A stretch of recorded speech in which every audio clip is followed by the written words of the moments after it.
nolosha ayaa dadka u doortaa dabaqadaha kala duwan ee kala ah midda sare, dhexe iyo hoose. qof walba meel ayuu nolol maalmeedkiisa ka raadsadaa oo dadaal iyo tabac ayaa looga gudbaa hadba halka aad joogto. Soomaaliya dadkeedu burburkii dalka kadib waxa ay soo saareen birmageedadeeda oo dumarku qayb ka yihiin, waxayna u nuglaadeen dhibaatooyinka la wajahay. sidoo kale waxa ay lafdhabar u noqdeen daryeelka kumanaan qoys. Xaawo Xasan waa gabar yar oo aan lahayn hooyo daryeesha. waxay la nooshahay mid ka mid ah eheladeeda oo ah bulshada dabaqada hoose nolosha kaga jira, taasi oo iyadu u shaqayso 10 jirtaan, halka dhigeedu subaxdii waxbarasho aadaan. waxay iyadu u shaqo tagtaa meheradaha magaalada Garowe oo ay kaga shaqaysataa baalashka ama kabacsiinimada. Xaawo Xasan shaqadan baalashka maxaa kugu kalifeen aqoonti? eedo ilmaha kaajeysano wuxuu shaqeeyo dhaare. ilmaha kaajeysano aaban lacag ma noo soo diro.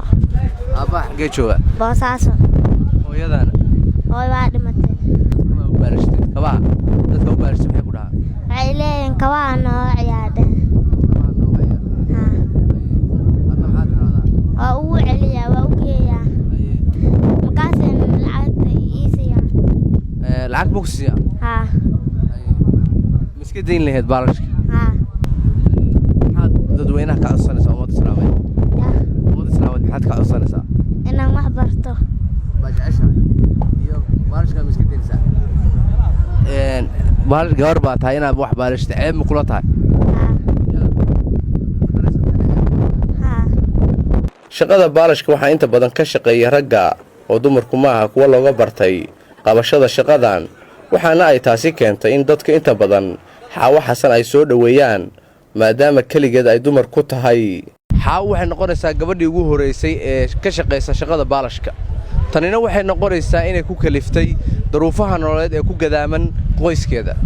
marka waxaan idhi meeshaan joogaa waxaan idhi Tawfiiq Waliyow Cabdi oo ka mid ah shaqaalaha ka shaqeeya mid ka mid ah meheradaha ku yaala Garowe oo Xaawo Xasan sida maalinlaha ah ay ugu shaqeyso ayaa ka sheekeynaya sida ay gabadhan yar u dhibaataysan tahay.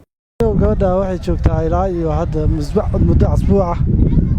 xaaladeeda waxaan kala soconaa wax weyn aan kala socono kala mare, laakiin intaan noo timi iyadoo daadsid yar oo wadato hataa baalish ugu jirin oo waxba ugu jirin baa halkaa timi. iyadoo weliba dhar haysan baa maalin dhowda qof islaam ah intay hadda xiran tahay siiyey oo u gaday kulaha iyo dirac yar. marka hadda iska tababaran markaan waraysanay hooyadaada aaway aan ku niri waxay nagu tiri hooyaday waa dhintay aabbahaygana aaggaa ma joogo. marka yaa la joogtaa baan ku niri waxay nagu tiri islaan eedadaya baan la joogaa. marka maxaa u joogi weyday guriga markaan nirina waxay nagu tiriyaa gaaji iyo baad ii haysa id waxay siiso naflana waa waayey gurigana waa joogi kari eedadayna waa qof iska danyar bay eed duruuftaa daraaddeed baa bannaanka ii soo saartay. saas baa marka halkaa la joogaa baa nagu tiri. marka annagaan intii aan halkaa joognay waa dad iska maskiina, qof iska maskiina iska yar weeye warkii soo dirsatana oo u qabanaynay hadhowna hadday raashin u qabtana raashin u siinaynay shaqaysato saa ugu siinaynay. marka xaaladeeda waa intaasoo taa adinku hadda aragteen intaan kala socno waa intaa. marka qof iska danyaro weye oo kolba dee waa ubadkii waddanka wey cid gacan qabata oo iskuulkeysa oo waxbarta oo dhaqaalaheeda dhaqankeeda iyo nolosheeda saa ka bedelano.